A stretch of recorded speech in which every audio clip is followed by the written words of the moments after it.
And so now the question is going to be who wins the technology war, because the winner of the technology war is going to win all wars. Okay. In other words, they'll win the economic war. They'll win the geopolitical war because technology. And I'm not saying anything that hasn't repeated through history. Give me that historical context, if you can, just for people. The technology, for example, nuclear. Yeah. Nuclear won World War II. And does this cycle go back further than just... Oh, no, it goes back. That book, okay. In order to understand these things, because I have to bet on what's going to happen, I'm a global macro investor, I studied the last 500 years of history. And it happens over and over again in all cases.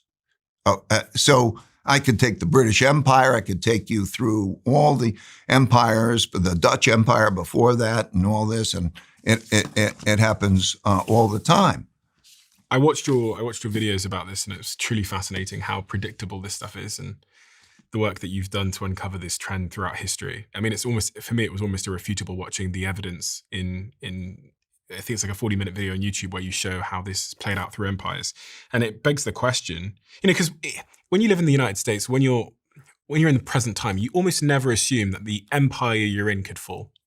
You don't see how it could happen. We're so strong, we're so great, we're so that doing AI over here, have money over here, everything's good, the sun's shining. It's inconceivable. Of course. People always think that the future would be a slightly modified version of the present, and it's not. But do you think it's conceivable that in the next 50 to 100 years, the US could no longer be the dominant power globally? Yeah. Yeah, more than conceivable. More than conceivable. What do you mean by more than conceivable?